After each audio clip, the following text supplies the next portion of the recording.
Good morning, guys. We have a few things to catch up on. My office and my life are a bit of a mess, so I'm gonna spend the morning cleaning and getting it together because that always makes me feel better. I bought a new light on TikTok Shop, which I have just started buying off of TikTok Shop, and I don't know why I was like dragging my feet because everything I've gotten from there, love. I didn't charge this yet, so I don't know if it's gonna...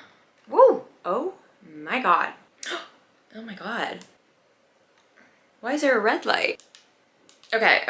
All right, we're gonna figure this out later. All right, it's time to get into it. Let's talk IVF, which I haven't been really sharing details because we've been on the final step, which is embryo transfer, and we wanted to be able to kind of share in our own time. Spoiler, it did not work. Very ironically, as I am sharing this, I am organizing all of our IVF meds, which is kind of sad, but the day we found out that we weren't pregnant, I literally had just ordered this big organizational kit for the house because we've been using this little travel guy, which has been great. We got it for our stim cycle when we were doing egg retrieval because we were traveling back and forth from home to Newport. So it was nice to be able to like have everything in here.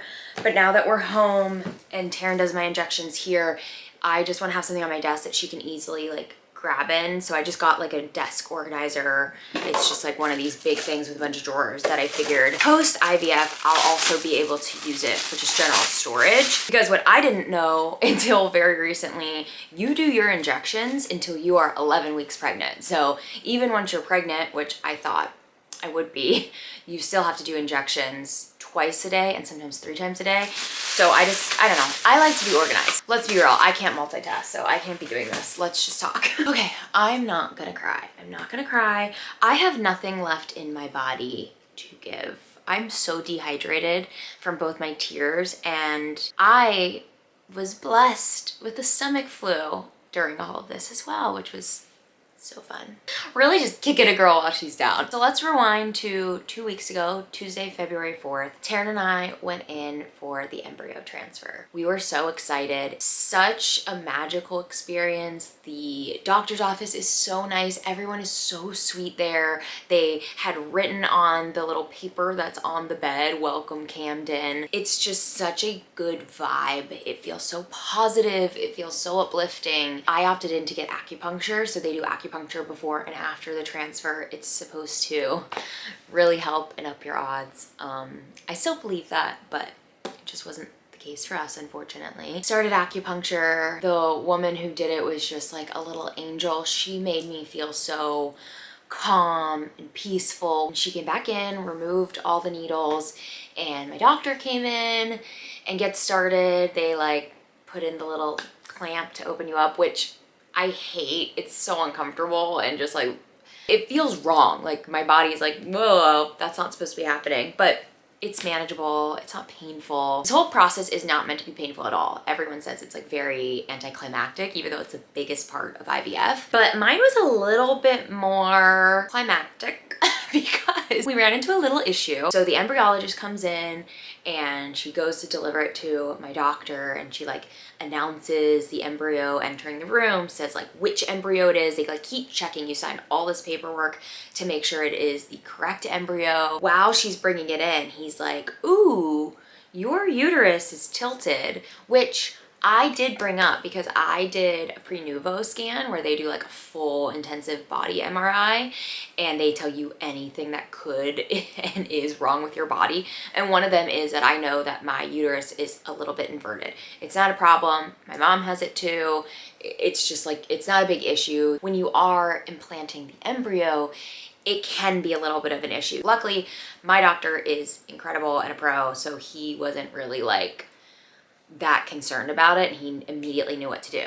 But what he had to do was like manually tilt my uterus, which he said he was gonna do, and he didn't explain what that was gonna entail. He did not warn me. It was not fun. I'm laying there and I don't really know what he had to do. He said something about a suture, and we're like, is he stitching me? Like, what is happening? Is he lassoing my uterus and like pulling it? I don't know. It felt like he went in with big tongs, grabbed onto the uterus and went, I was like, oh my God. It was It was pretty horrific. So I wasn't even very like present for the actual embryo transfer. So you see on the screen and he's like, so this is the area that we are aiming for. This is exactly where we want to get the embryo. You see the little like catheter going in, tip of it, and he hits exactly the spot and he's like, there it is, there it goes. And then you see like a little like white mass on the screen. He's like, that's your embryo, that's in there. And then the embryologist takes the catheter out and double checks that it actually came out. Like I guess sometimes, rarely, it can get stuck at the end of the catheter, and what you're actually seeing on the screen for the yellow mass is just some air bubbles, because air bubbles do come out with it. So she went back and checked, and then she came back in like 30 seconds, a minute later, and I was like, we're all good, clear. And that was it. And then I laid there for a little longer while I did another round of acupuncture, and we left. And we felt very giddy. And my doctor has you do 2 days completely in bed. I was only allowed to get out of bed to use the restroom, and he said I could like take a very brief shower, and then 3 days at home, sedentary, but I was then allowed to like cook my own meals, but nothing too aggressive, no like chores, nothing. Some people say that this route is outdated, and actually it is more detrimental for the transfer to be successful. Every doctor is different. We had just decided to fully trust our doctor's approach 100% because that's what we're paying for. He has an incredible success rate, so that's what we did. Fast forward the next week, it is Wednesday night, so we go in for a pregnancy test Friday morning, the 14th, Valentine's Day. So we're like, this is so cute. How special, Valentine's Day. We're gonna get to find out we're pregnant. Wednesday night, I go to bed. Frank had surgery. He had a little cancer found on his crotch area. So Monday, I took him in for his surgery, and then Tuesday, I picked him up. That was really the only time I left the house in the entire 10 days that I was home for the transfer. Like we just didn't really do anything. But I am taking prednisone, which lowers your immune system so that your body doesn't attack the embryo and think it's like a foreign object that's not supposed to be in your body. So I don't know, I guess in the 2 times I was at the vet taking and picking up Frank, I got a stomach bug.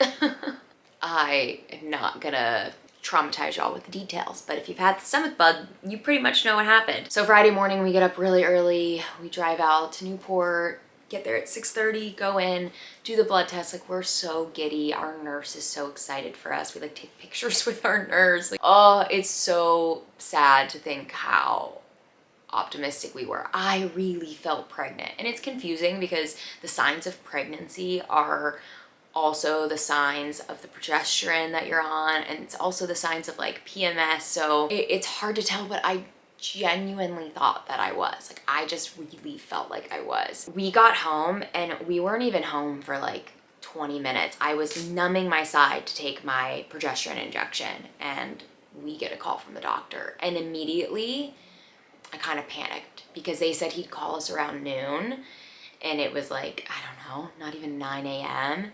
I think it was like 8:30. As soon as we answered the phone, he was like, hey guys, and you could just hear it in his voice. And we answer like, hi, how are you? And I could just immediately tell it was bad news. What are you doing? I'm good, but I'm not gonna make your day. So right now I don't really have an explanation for it, but for some people, in order to make their uterus receptive, it takes 6 days of progesterone. I'm sorry this one didn't work, but if we can do all those things, hopefully the next one will. All right, see you soon. Bye. I'm so sorry, honey. Oh, it was just so sad. Like we just instantly started sobbing. It was just a really, really wild emotion. I think this process is just a lot more draining than either of us anticipated, especially on my mental health. I have just felt so down, and like the injections every night, I am covered in bruises still, even now having like a few days of no injections. My sides are so sore, and like my hips are so hard. So just thinking that we do this all again. And we've also decided to do the mock trial. I know I talked about this when it was an option before this transfer, but basically I'm gonna do 3 weeks of injections, and then when you go in for the transfer, instead of doing the transfer, you do a biopsy of your uterus and they get a bunch of information. I'm also doing a bunch of blood work and Taryn actually has to take a test since it's her embryo that we're using. But yeah, it just wasn't meant to be. It's not even that I'm like mourning the child that we're not gonna have. It's this process. Oh wow, like this is gonna be a long road. I feel like the light was right there and we're like, oh, we're so close.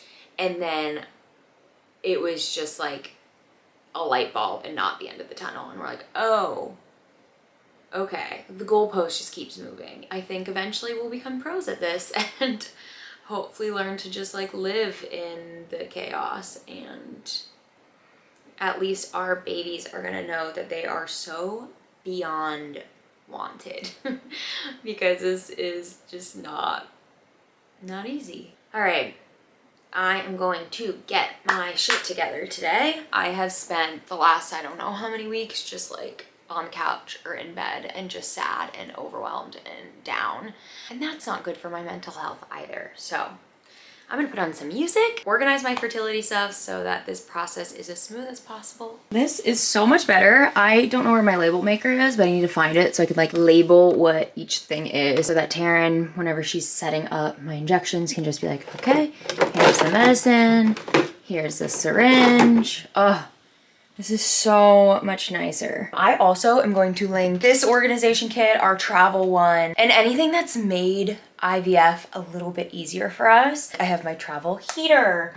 I have my buzzy and my massage ball and my lidocaine cream. I feel like we are such pros at this now. So I will tell you what you actually need.